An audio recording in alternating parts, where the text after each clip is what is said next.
महाशक्ति बनने की दिशा में भारत ने उठाया बड़ा कदम तेल पर निर्भरता को कम करने।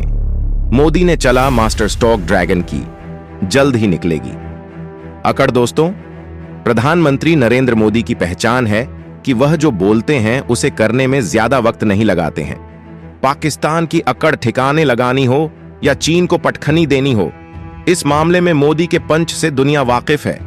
पाकिस्तान के आतंकवाद पर बार बार इस्लामिक देशों द्वारा भारत पर ही दबाव बनाया जाता है, लेकिन प्रधानमंत्री मोदी ने इन अरब देशों की हेकड़ी निकालने का एक जबरदस्त प्लान बनाया है।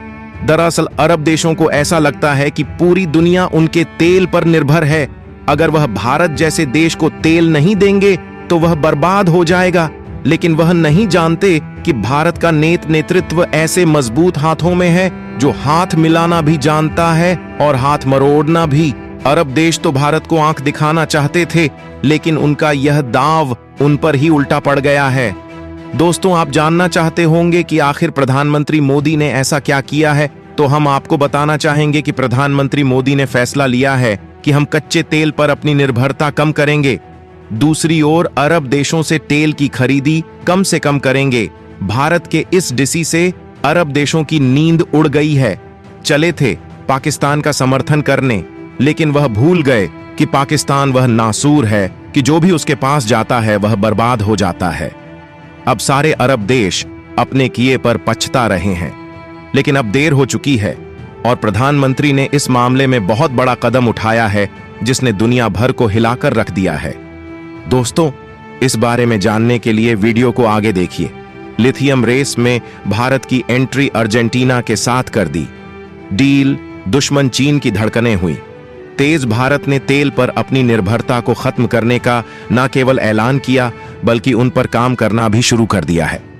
भारत ने लिथियम बैटरी वाले वाहनों के निर्माण पर जोर देना शुरू कर दिया है, जिसके लिए सबसे जरूरी है लिथियम, जिसकी आपूर्ति के बिना इस प्लान को सक्सेस नहीं किया जा सकता है। और भारत का दुश्मन नंबर 1 चीन भी बहुत जोर शोर से इसके लिए काम कर रहा है, लेकिन भारत भी इस मामले में पीछे नहीं है। भारत ने इस दिशा में बहुत बड़ा कदम उठाया है, जिसके बाद चीन के पैरों तले जमीन खिसक गई है। दोस्तों, आप सोच रहे होंगे कि आखिर भारत ने ऐसा क्या किया है कि चीन के होश उड़े हुए हैं।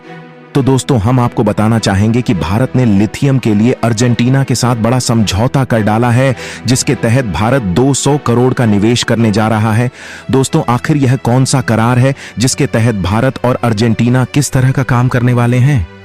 ये सवाल आपके मन में उठ रहे होंगे, तो हम आपको बताना चाहेंगे कि समझौते के तहत भारत और अर्जेंटीना की खनन कंपनियां लिथियम के नए स्रोतों की खोज करेंगी और देश की सबसे बड़ी खनन कंपनी कैमन के अनुसार अर्जेंटीना में लिथियम समृद्ध कांटा मार्का प्रांत के गवर्नर राहुल जलील इस वर्ष भारत आने वाले हैं।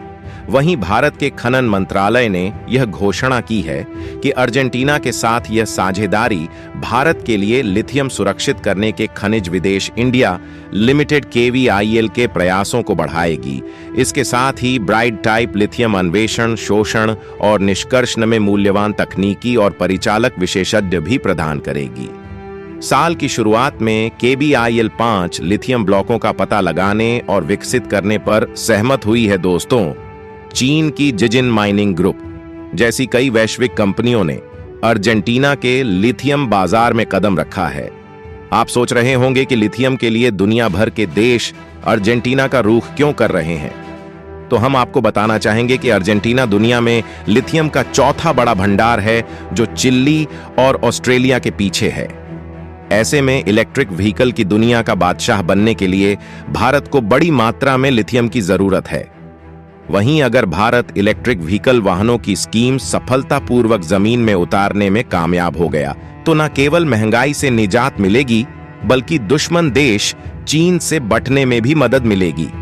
भारत का जो बड़ा बजट अलग अलग देशों से केवल तेल खरीदने में खर्च हो जाता है, उसमें बहुत बड़ी कमी आएगी और इन पैसों का उपयोग दूसरे विकास कार्यों में हो सकेगा। इसके साथ ही अरब देशों की हेकड़ी भी निकल जाएगी, क्योंकि जब दुनिया उनसे तेल ही नहीं खरीदेगा तो उनके तेल के कुएं और अर्थव्यवस्था बर्बाद होकर रह जाएगी। वहीं भारत के दिल्ली जैसे शहर, जो दुनिया के सबसे प्रदूषित शहरों में गिने जाते हैं, वहां प्रदूषण को रोकने में बड़ी मदद मिलेगी। आपके मन में सवाल उठ रहे होंगे कि इलेक्ट्रिक व्हीकल स्कीम में भारत कहां तक बढ़ पाया है, कहीं यह केवल ख्याली पुलाव तो नहीं। तो दोस्तों, हम आपको बताना चाहेंगे कि देश में इलेक्ट्रिक वाहनों की मांग तेजी से बढ़ रही है। 2023 में $4.23 बिलियन के इलेक्ट्रिक व्हीकल वाहन बाजार का आकार 68 प्रो की CAGR से बढ़कर 2030 तक $142 बिलियन तक पहुंचने की उम्मीद है। फिक्की एस बैंक की रिपोर्ट के अनुसार 2004-07 तक भारत में नए वाहनों की कुल बिक्री में 87% इलेक्ट्रिक वाहनों की हिस्सेदारी होगी। एक्सपर्ट्स का मानना है कि भारत में इलेक्ट्रिक व्हीकल मैन्युफैक्चरिंग हब बनने का दम है। दोस्तों, 40 विभिन्न प्रकार के वाहनों और $423 बिलियन अमेरिकी डॉलर के बाजार मूल्य के साथ भारतीय ईवी बाजार रेडीज सूचकांक पर दुनिया में 11वें स्थान पर है।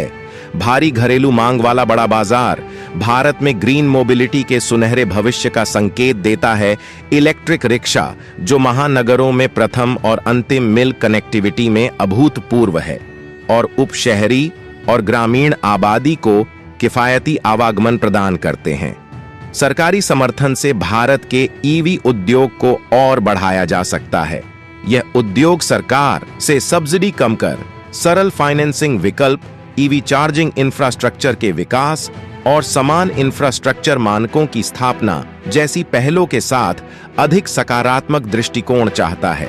यह उपाय भारत को इलेक्ट्रिक वाहनों द्वारा संचालित अधिक टिकाऊ भविष्य की ले जाने के लिए आवश्यक है। तो दोस्तों, भारत के इस कदम पर आपकी क्या राय है, हमें बताना न भूलें।